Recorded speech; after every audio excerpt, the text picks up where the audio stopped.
الحمد لله رب العالمين والصلاة والسلام على سيد المرسلين نبينا محمد وعلى آله وصحبه ومن تبعهم أجمعين. اللهم اغفر لشيوخنا ولمشائخهم ولوالدينا ولوالديهم وللمسلمين والمسلمات يا رب العالمين. اللهم اصلح ولاة امرنا وثبت اقدامنا وتوفنا مسلمين. اما بعد، سورہ یونس، اس سورہ میں اللہ کے ذات کے بارے میں، اللہ کے صفات کے بارے میں کافی بیان ہے. اللہ تعالیٰ نے اپنے بارے میں کافی کچھ اس سورے میں بتایا. ان سبھی باتوں کو تو نہیں لا سکتے، لیکن کچھ بات، یعنی کوئی اگر توحید سیکھنا چاہتا ہے تو یہ سورہ ضرور پڑھے، سورہ یونس. اللہ تعالیٰ فرماتے ہیں شروعاتی میں کہ ان ربکم اللہ الذی خلق السماوات والارض، تمہارا رب وہ ہے جو ساتوں آسمانوں کو اور ساتوں زمینوں کو جس نے پیدا کیا، تخلیق کی. ثم استوى علی العرش، اور عرش پر جا کر کے مستوی ہو گیا. یہاں سے دو عقیدے کے بعد جو ہے نکلتے ہیں. پہلی بات، اللہ تعالی خالق ہے اور آسمان اور زمین، ساتوں آسمان اور زمین اللہ تعالیٰ کی ایک مخلوق ہے، اور سب سے بڑی مخلوق یہی ہے. اَأَنْتُمْ أَشَدُّ خَلْقًا أَمِ السَّمَاءُ. اللہ تعالیٰ دوسری جگہ فرماتے ہیں یہ لوگ جو ہیں کافر لوگ جو ہے، مشرک جو لوگ ہیں، وہ لوگ تعجب کرتے ہیں، کہتے ہیں کہ قدرت سے بن گئے، ہم لوگ ایسے بن گئے. اَأَنْتُمْ أَشَدُّ خَلْقًا، کیا تم لوگ آسمان سے زیادہ بڑے تھے؟ آسمان کی خلقت سے زیادہ تمہاری خلقت میں تکلیف ہوئی ہے، جبکہ آسمان تو کتنا بلند ہے. اب تمہارا حال کیا ہے دیکھ لو. اللہ تعالیٰ نے آسمان کے بارے میں فرمایا آسمان بہت بڑی مخلوق ہے، اور تم سے زیادہ اگر کسی چیز میں محنت لگی ہے پیدا کرنے میں تو وہ آسمان پر.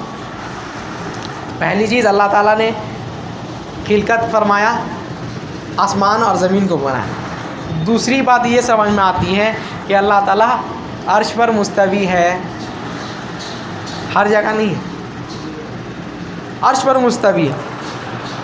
کیسے ہیں؟ لیٹ کر کے ہیں، بیٹھ کر کے ہیں، سو کر کے ہیں. کیسے ہے نہیں معلوم. امام مالک کے پاس رحمہ اللہ ایک بندہ آ کر کے پوچھتا ہے اللہ تعالیٰ کہاں ہے؟ کہتے ہیں الرحمن علی العرش استوى، اللہ تعالیٰ عرش پر مستوی ہے. تو کہتا ہے، پوچھتا ہے کیف ہوا یستوی، اللہ تعالیٰ کیسے مستوی ہے؟ تو یہاں غور کرنے والی بات ہے. کہتے ہیں الاستواء معلوم وکیف مجہول والایمان بہ واجب والسؤال عنہ بدعۃ. پورا عقیدہ کا نچوڑ بیان کر دیا. کہتے ہیں اللہ تعالیٰ نے یہ فرمایا ہے کہ اللہ تعالیٰ عرش پر مستوی ہے، یہ معلوم ہے. اللہ تعالیٰ نے جگہ جگہ قرآن میں فرما دیا اللہ تعالیٰ عرش پر مستوی ہے، وہ معلوم ہے. لیکن وکیف مجہول، کیسے ہیں نہیں معلوم، یہ مجہول رکھا ہے، یہ کسی کو بتایا نہیں. والایمان بہ واجب، اور اس پر ایمان رکھنا کہ اللہ تعالیٰ عرش پر مستوی ہے یہ واجب ہے. والسؤال عنہ بدعۃ، اور سوال کرنا کہ اللہ تعالیٰ کیسے ہے، کیا کر رہا ہے عرش پر، لیٹ کر کے ہے، بیٹھ کر کے ہے، سو کر کے، کیسے ہے، یہ سوال کرنا بدعت ہے. اور یہ بدعت کوئی دین میں نئی چیز والی بدعت نہیں ہے، بدعت مفسقہ نہیں ہے، گناہ ہوگا، یہ بدعت مکفرہ ہے جس سے آدمی دین سے ہی نکل جاتا، ایسی بدعت ہے۔ اچھا، اس کے بعد پھر آگے کہتے ہیں اور اپنے ربوبیت کے بارے میں فرماتے ہیں وَيَعْبُدُونَ مِن دُونِ اللَّهِ مَا لَا يَضُرُّهُمْ وَلَا يَنفَعُهُمْ۔ یہ کافر لوگ جو ہیں، یہ مشرکین مکہ جو ہے، یہ لوگ ان کی عبادتیں کرتے ہیں جو نہ ہی کوئی نفع پہنچا سکتی ہے، نہ کوئی فائدہ دے سکتی ہے، اور نہ ہی نقصان دے سکتی ہے۔ اچھا، اب کہا جا رہا ہے کہ قیامت کے دن اللہ تعالیٰ ان کو لائیں گے کہ جن کو عبادت کی جاتی تھی، جن کو پوچھتے تھے، سب کو سامنے اللہ تعالیٰ لائیں گے، کہیں گے ہؤلاء شرکاؤنا عند اللہ، یہ جو ہے ان کی عبادتیں ہم کرتے تھے نا، اللہ تعالیٰ سامنے لائے، کہیں گے یہ تمہاری عبادت کرتے تھے، تو وہ لوگ کہیں گے کہ اللہ تعالیٰ ما کننا ایانا تعبدون، یہ لوگ جو ہیں ہم لوگوں کی عبادت کرتے ہوں گے لیکن ہم لوگوں نے نہیں بتایا ان کو، یہ ہم لوگوں کے بعد یہ لوگ یہ کرنے لگے، ہم لوگ ان لوگوں کو نہیں بولے۔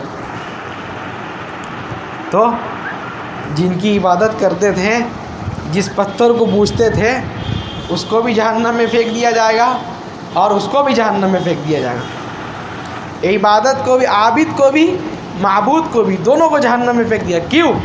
تاکہ جہنم میں جو پریشانی ہے وہ تو ہو رہی ہے، ہونے دو، اور ساتھ ہی ساتھ ذہنی پریشانی بھی کہ جس کی عبادت کرتے تھے آج وہ بھی ہمارے کوئی کام نہیں آ رہا،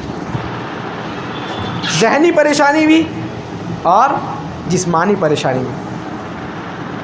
اچھا، اس کے بعد اور آگے کہتے ہیں لِلَّذِينَ أَحْسَنُوا الْحُسْنَى، بہت پیاری بات کہ جو اچھے لوگ ہیں، جو اچھائی کرتے ہیں، ٹھیک ہے، احسان کرتے ہیں، حسنہ، ان لوگوں کے لیے حسنہ ہے۔ کیا مطلب حسنہ؟ یعنی جنت، جنت کا ایک نام کیا ہے؟ حسنہ، یعنی بیوٹیفل، بہت خوبصورت، خوبصورتی جس کو کہتے ہیں۔ تو جو لوگ خوبصورت عمل کرتے ہیں ان لوگوں کے لیے خوبصورت بدلہ ہے۔ للذین احسنوا الحسنى، اور کہتے ہیں وزیادہ، صرف حسنہ نہیں، وزیادہ، اور بھی زیادہ، ختم نہیں ہوا۔ یہ لفظ جو ہم لائے حسنہ، یہ لفظ میں جنت کی خوبصورتی سیمت نہیں ہے، اسی میں صرف نہیں رہ گئی ہے، وزیادہ، ایسا یہ ہے جنت ہے کہ اس کی خوبصورتی بیان نہیں کر سکتے، وزیادہ، اور زیادہ ہے اس میں۔ اچھا، یہ جنت ہے۔ اس کے بعد سب کو کہتے ہیں فَذَلِكُمُ اللَّهُ رَبُّكُمُ الْحَقُّ، اپنے ربوبیت کو گنا دیا اللہ تعالیٰ، کہہ دیے کہ اللہ تعالیٰ پیدا کرتے ہیں، اللہ تعالیٰ مارتے ہیں، موت کا مالک، سب چیز کا مالک، رزق کا مالک، سب چیز کا مالک اللہ تعالیٰ ہے، سب کچھ بتا دیے۔ آپ کہتے ہیں یہی حق ہے، یہی توحید جو ہے حق ہے۔ فَمَاذَا بَعْدَ الْحَقِّ إِلَّا الضَّلَالُ، اور یہ توحید جو ہے اس کو کوئی چھوڑ دے گا تو اس کے علاوہ، گمراہی کے علاوہ اور کچھ نہیں ہے۔ توحید چھوڑا اب وہ گمراہ ہوگا ہی ہوگا۔ اگر توحید چھوڑ دیا کوئی تو توحید کے علاوہ اور کوئی راستہ نہیں، سوائے گمراہی کے اور کوئی راستہ نہیں۔ فَمَاذَا بَعْدَ الْحَقِّ إِلَّا الضَّلَالُ، حق اور ضلال دونوں کے بیچ میں کوئی ڈیفرنس ہے؟ ہاں، نہیں ہے، بہت ڈیفرنس ہے۔ تو جو حق میں نہیں ہے کہاں ہے وہ؟ ضلال میں، گمراہی میں۔ اور آگے کہتے ہیں یونس، اس سورہ کا نام ہے، یونس علیہ السلام کا واقعہ نقل کرتے ہیں مختصر طور پر۔ کیا ہے؟ یونس علیہ السلام قوم سے پریشان ہو گئے دعوت دیتے دیتے کہ ایمان نہیں لاتی، ایسی بدبخت قوم ہے، کمبخت قوم ہے، ایمان ہی نہیں لاتی۔ چلے گئے غصہ ہو کر کے، دیکھے کہ ناؤ میں کچھ لوگ جا رہے ہیں، چڑھ گئے. اچھا ناؤ تھوڑی آگے بڑھی، ڈوبنے لگ گئی. تو اب لوگ سوچے کہ یہ جو ہے ان حاضی سفینہ، یہ جو ناؤ ہے زیادہ آدمی ہو گیا، اس وجہ سے یہ ہو جا رہا، ڈوب جا رہا. کسی کو پھینکنا پڑے گا، کسی کو اترنا پڑے گا. چلو سب کا نام لکھ کر کے ایک یہ میں کر لو، جس کا نام آئے گا اس کو ایک کیا جائے گا. کیے. نام کس کا آیا؟ یونس علیہ السلام. نہیں مانے، بلکہ نہیں یونس بہت اچھا بندہ ہے، اس کو نہیں کریں گے. دوسرے بار کیا، پھر ان کا نام آیا. تیسرے بار کیا، پھر ان کا نام آیا. اب یہ لوگ پریشان. لیکن یونس علیہ السلام سمجھ گئے کہ یہ جو بھاگے تھے اپنے قوم کو ایک فرض چیز چھوڑ دیے کہ لوگوں کو اچھائی کی طرف بلانا اور برائی سے اس کو چھوڑ دیے. اس کا نتیجہ ہے. اچھا وہیں چھلانگ لگا دیے. پھر واقعہ مشہور ہے، مچھلی پیٹ میں لے لیتی ہے. اچھا لیکن یہ جو قوم والے ہیں یونس علیہ السلام کے، اللہ تعالیٰ ان کی طرف عذاب کا بادل بھیجتا ہے. تو ادھر کے جو بوڑھے لوگ ہوتے ہیں وہ لوگ دیکھ کر کے سمجھ جاتے ہیں کہ آپ ہلاک ہونے والے ہیں. دیکھ کر کے سوچتے ہیں کہ ہلاک ہونے والے ہیں، تو لوگوں سے کہتے ہیں اے لوگو، یونس جو کہہ رہا تھا دیکھو آ گیا ہے عذاب. فَلَوْلَا كَانَتْ قَرْيَةٌ آمَنَتْ فَنَفَعَهَا إِيمَانُهَا إِلَّا قَوْمَ يُونُس. یہی اللہ تعالیٰ آیت میں فرماتے ہیں کہ ہر کوئی ایمان لایا تو بہت کچھ ملا ہے، اس کو بہت کچھ فائدہ ہوا ہے، لیکن سوائے یونس علیہ السلام کے قوم کے عذاب آ رہا تھا، دیکھ لیے عذاب کا بادل، تو کیا کرتے ہیں سب کے سب توبہ کر لیتے ہیں. اس وقت میں سب کے سب توبہ کر لیے تو لَكَشَفْنَا عَنْهُمْ عَذَابَ الْخِزْيِ. اللہ تعالیٰ وہ جو عذاب کا بادل تھا اس کو ہٹا دیے. کیوں؟ ایمان صحیح وقت میں لے آئے. لیکن سوچنے کی بات ہے، ایک جگہ قوم والوں نے جہاں اللہ پر ایمان لایا، توبہ کیا، وہاں عذاب سے بچ گئے. اور یہاں ایک نبی جو ایک کام اللہ کا حکم چھوڑ دیے، وہ کہاں گئے؟ مچھلی کے پیڑ. اور مچھلی کے پیڑ سے کیسے نکلتے ہیں؟ فَلَوْلَا كَانَ مِنَ الْمُسَبِّحِينَ لَلَبِثَ فِي بَطْنِهِ إِلَى يَوْمِ يُبْعَثُونَ. اللہ تعالیٰ سے دعا کرتے اللہ تعالیٰ نکال دے. اگر نہیں دعا کرتے تو اللہ تعالیٰ کہتے لَلَبِثَ فِي بَطْنِهِ إِلَى يَوْمِ يُبْعَثُونَ. قیامت آ جاتی لیکن وہ نکلتے. یہ یونس علیہ السلام کے بارے میں اللہ تعالیٰ فرماتے. اچھا اس کے بعد آخر میں اللہ تعالیٰ کہتے ہیں اس سورہ کے آخر میں، سورہ یونس میں، وَإِن يَمْسَسْكَ اللَّهُ بِضُرٍّ فَلَا كَاشِفَ لَهُ إِلَّا هُوَ. توحید کی بات. جب اللہ تعالیٰ چاہ لے کہ تمہیں تکلیف ہوگی، فَلَا كَاشِفَ لَهُ إِلَّا هُوَ، تو اس تکلیف کو کوئی ہٹا نہیں سکتا. پورے دنیا مل کر کے بھی اگر چاہے کہ تم کو بیماری سے بچا لے، نقصان سے بچا لے، جو اللہ تعالیٰ تمہارے تقدیر میں لکھ دیے، کوئی نہیں ہٹا سکتا.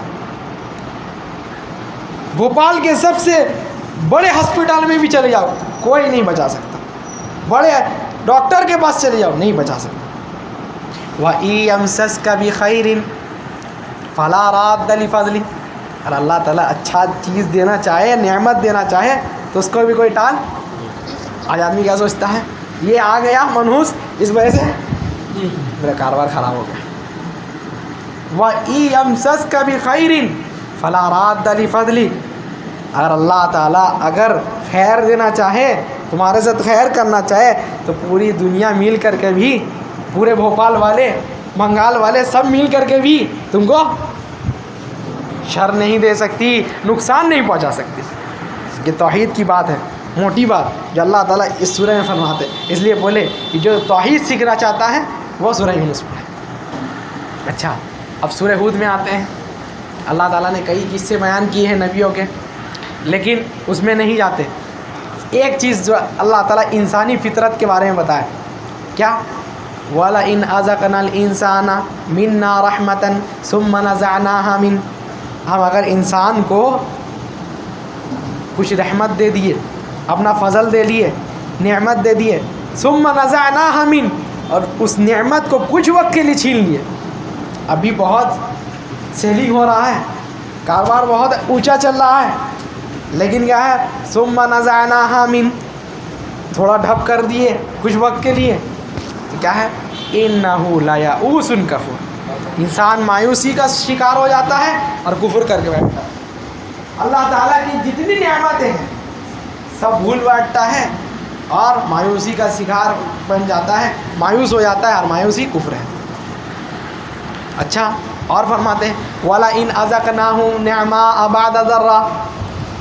اب ایک بندہ پریشان ہے، 20 سال 30 سال 40 سال اس کی پریشانی میں گزری ہے، تو اللہ تعالیٰ اگر اس کے برائی کو، اس کی پریشانی کو ہٹا دے تو کیا کہتا ہے لَيَقُولَنَّ ذَهَبَ السَّيِّئَاتُ عَنِّي، اتنا جو ہم محنت کر رہے تھے اس وجہ سے دور ہوا.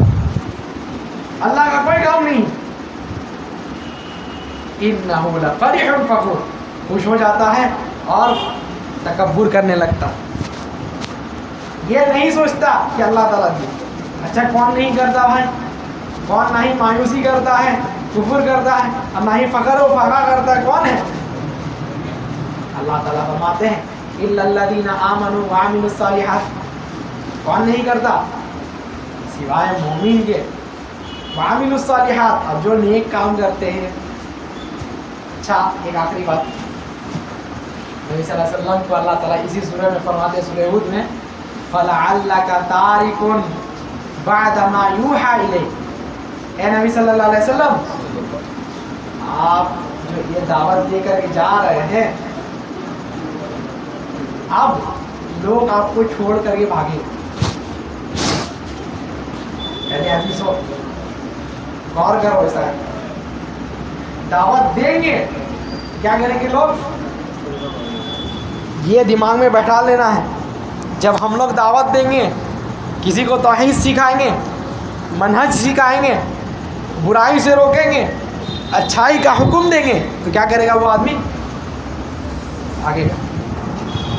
اس بھاگنے سے دل میں کچھ نہیں ہونا چاہیے، مایوسی نہیں ہونی چاہیے. اللہ تعالیٰ نبی صلی اللہ علیہ وسلم کو کہہ رہے ہیں فَلَعَلَّكَ تَارِكٌ بَعْدَ مَا يُوحَىٰ إِلَيْكَ. اے نبی صلی اللہ علیہ وسلم، یہ جو وحی نازل کی جا رہی ہے، یہ جو قرآن و سنت آپ کے اوپر نازل کیا جا رہا ہے، فَلَعَلَّكَ تَارِكٌ، ہو سکتا ہے ابھی قریب ایسا ہے کہ یہ لوگ آپ کو چھوڑ کر بھاگ جائیں. کتنے نبی صلی اللہ علیہ وسلم پر ایمان لائے؟ نبی صلی اللہ علیہ وسلم پہاڑ میں کھڑے ہوئے، سب پہلے کیا بولا کہ ما جربنا علیک الا صدقا. نبی صلی اللہ علیہ وسلم، ہم نے آپ کو کبھی جھوٹ بولتے ہوئے نہیں پایا. یہ بات بولا پہلے. لیکن جب نبی صلی اللہ علیہ وسلم کہہ دیے بولو لا الہ الا اللہ، تم یہ لا الہ الا اللہ کہہ دو، کامیاب ہو جاؤ گے. چھوڑے کہ نہیں چھوڑے؟ گالی دینے والے گالی بھی دیے، ابو لہب گالی بھی دیا. کیوں؟ دعوت کی وجہ سے، دعوت کی وجہ سے بس. تو جب دعوت دیں گے تو یہ سب سہنا پڑے گا. یہ نبی کی سنت ہے، انبیاءوں کی سنت ہے. جتنے بھی نبی آئے، کسی کو پاگل بولا گیا، کسی کو مجنون بولا گیا، کسی کو بولا گیا کہ اس کو بیماری ہو گیا، طرح طرح کے الزام لگائے گئے. کسی کو بولا گیا کہ یہ شہرت چاہتا ہے، اتنے سارے الزام لگائے گئے، لیکن پھر بھی دعوت نہیں چھوڑے. تو ہم لوگوں کو بھی دعوت نہیں چھوڑنا ہے. اللہ تعالیٰ سمجھنے کی توفیق عطا فرمائے. سبحانک اللہم و بحمدک ولا الہ الا انت واستغفرک واتوب الیک.